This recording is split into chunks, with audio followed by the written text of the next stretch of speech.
बिस्मिल्लाहिर्रहमानिर्रहीम। अस्सलाम वालेकुम स्टूडेंट्स। आज हम 12th क्लास के फिजिक्स के टॉपिक कैपेसिटर को डिस्कस करें।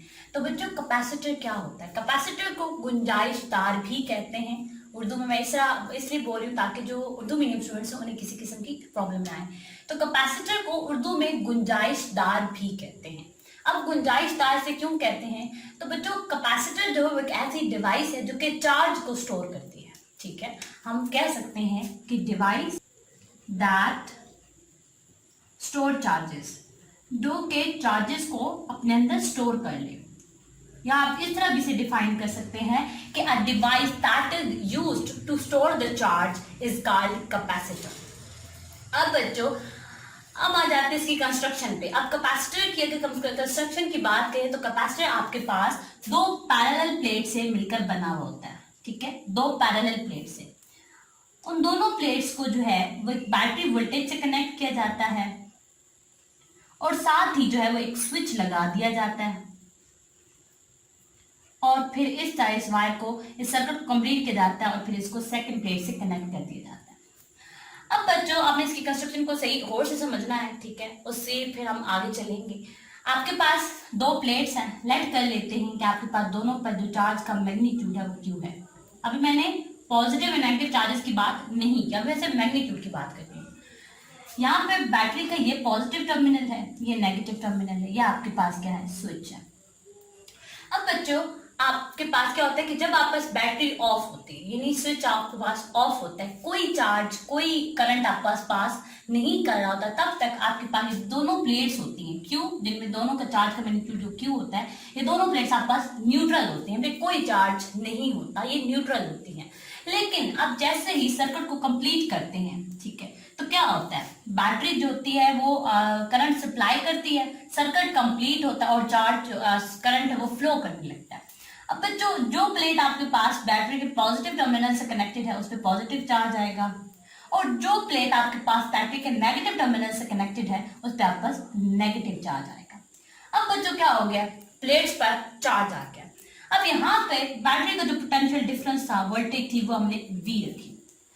अब बच्चों, ये बात ध्यान में रखनी है कि आपके पास चार्ज, अब ये क्वेश्चन आता है कि प्लेट्स पे कितना चार्ज स्टोर होगा। ठीक है, तो बच्चों ये बात ध्यान में रखनी है कि जितना हम उसको पोटेंशियल डिफरेंस देंगे उतना ज्यादा चार्ज स्टोर होगा। मतलब क्या कि जब आपके पास इन दोनों प्लेट्स का जो पोटेंशियल डिफरेंस V है, या आप सिंपल इसको V प्राइम कह दें, जब आपके पास V प्राइम V की इक्वल हो जाएगा तो इसका तब आपके पास वो चार्ज की क्वांटिटी हासिल हो जाएगी कि कैपेसिटर जो कितना चार्ज स्टोर कर सकता है। तो बच्चों, इससे हम एक रिजल्ट कंक्लूड करते हैं कि आपके पास जो वोल्टेज है वो चार्ज से डायरेक्टली वेरी करती है। मतलब क्या, आप जितनी ज्यादा बैटरी की वोल्टेज प्रोवाइड करेंगे इन प्लेट्स को, ठीक है, जितनी ज्यादा बैटरी की वोल्टेज आप इनको प्रोवाइड करेंगे प्लेट्स को, उतना ज्यादा चार्ज इनके अंदर स्टोर होगा। अब ऐसा क्यों है बच्चों? मैं पहले डिफाइन कर चुकी हूँ कि आपके पास ये प्लेट्स उतना ही चार्ज स्टोर करेंगी जब तक आपके पास जो प्लेट्स का पोटेंशियल डिफरेंस है वो इक्वल ना हो जब बैटरी का पोटेंशियल डिफरेंस है। अब बच्चों, आपको पता है कि जब भी हम प्रोपोर्शनैलिटी का साइन हटाते हैं आपके पास एक कांस्टेंट ऐड होता है और इक्वल का साइन आता है। तो यहाँ पे इक्वल का साइन, और आप capacitor, in the case of capacitor आपके पास जो प्रोपोर्शनैलिटी का साइन होगा दैट इज CV। यहाँ पे आपका जो C है ये प्रोपोर्शनैलिटी कांस्टेंट है। अब C बच्चों आपके पास क्या है? C आपके पास है कैपेसिटेंस, जिसको हम जो है वो डिफाइन करते हैं अभी। अब बच्चों, हम डिफाइन करने जा रहे हैं कैपेसिटेंस को। कैपेसिटेंस मैंने आपको बताया कि आपके पास जो चार्ज है Q वो डायरेक्टली वेरी करता है वोल्टेज के साथ। जितनी ज्यादा आप वोल्टेज प्रोवाइड करेंगी वो कैपेसिटर उतना ज्यादा चार्ज स्टोर करेगा। प्रोपोर्शनैलिटी के साइन को हटाते हैं, कांस्टेंट ऐड होता है, यहाँ में आपका जो कांस्टेंट है दैट इज C, जिसको हम क्या कहते हैं? कैपेसिटेंस। ठीक है, अब बच्चों कैपेसिटेंस क्या है? आपके पास कैपेसिटेंस, किसी भी कैपेसिटर की वो एबिलिटी है कि वो कितना चार्ज स्टोर कर सकता है। हम सिंपल ये कह सकते हैं कि चार्ज स्टोर करने की जो एबिलिटी है। अब बच्चों, आपके पास कैपेसिटेंस क्या है? कैपेसिटेंस को हम इस तरह डिफाइन करते हैं कि किसी भी कैपेसिटर की जो चार्ज स्टोर करने की एबिलिटी होती है, कि वो कितना चार्ज स्टोर अपने अंदर कर सकता है, उसको हम कैपेसिटेंस कहते हैं। तो आप इसको इस तरह डिफाइन कर सकते हैं कि ability of the capacitor, ability of capacitor, किसकी, कैपेसिटर की वो एबिलिटी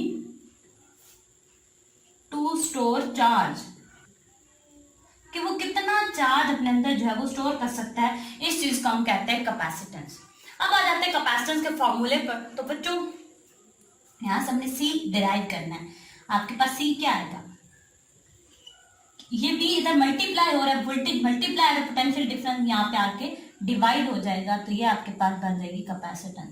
आप कैपेसिटेंस को इस तरह भी डिवाइड कर सकते हैं कि the ratio of the charge of the ratio of the charge on either plates of the capacitor to the potential difference between the plates, कि प्लेट्स के दरमियान कितना पोटेंशियल डिफरेंस है और उन प्लेट्स पे चार्ज कितना है, इन दोनों की रेशियो को हम क्या कहते हैं, कैपेसिटेंस। अब बच्चों अगर हम कैपेसिटेंस के यूनिट को देखें तो आपके पास चार्ज का यूनिट क्या होता है, कूलम, और पोटेंशियल डिफरेंस का क्या होता है, वोल्ट। आप इसको लिख सकते हैं कूलम पर वोल्ट, ठीक है, जिसको एसआई सिस्टम में जो है वो फैरेड कहा जाता है। अब बच्चों उसको फैरेड क्यों कहा जाता है, क्योंकि ये यूनिट जिसने दिया था उसका नाम था माइकल फैराडे, और फैराडे के नाम पर इस यूनिट को फैरेड कहा गया, ठीक है। अब बच्चों आमतौर पर आपका ये शॉर्ट क्वेश्चन आता है कि फैरेड, 1 फैरेड को डिफाइन करें, 1 फैरेड क्या है। तो बच्चों अगर हम फॉर्मूले से देखें तो जब आपके पास एक एक कैपेसिटर की 2 प्लेट्स हैं, जब उन पर चार्ज 1 कूलम होगा और वो 1 कूलम का जो चार्ज है वो उनके दरमियान 1 वोल्ट का पोटेंशियल डिफरेंस क्रिएट करेगा, तो आपके पास जो कैपेसिटेंस होगी वो 1 कूलम पर वोल्ट होगी या 1 फैरेड होगी, ठीक है। दोबारा मैं रिपीट कर देती हूँ कि यूनिट पे आए तो यूनिट आपके पास कैपेसिटेंस का क्या है, चार्ज पर वोल्ट है, ये फॉर्मूला है, चार्ज पर पोटेंशियल डिफरेंस, ये आपके पास फॉर्मूला है। इसी से अगर हम यूनिट डिराइव करना चाहें तो आपके पास चार्ज का जो यूनिट होता है वो कूलम होता है और वोल्टेज पोटेंशियल डिफरेंस का वोल्ट होता है, तो क्या बन जाएगा, कूलम पर वोल्ट। और कूलम पर वोल्ट को in the SI system farad कहते हैं, उसके डिस्कवरर के नेम पर माइकल फैराडे के नाम पर।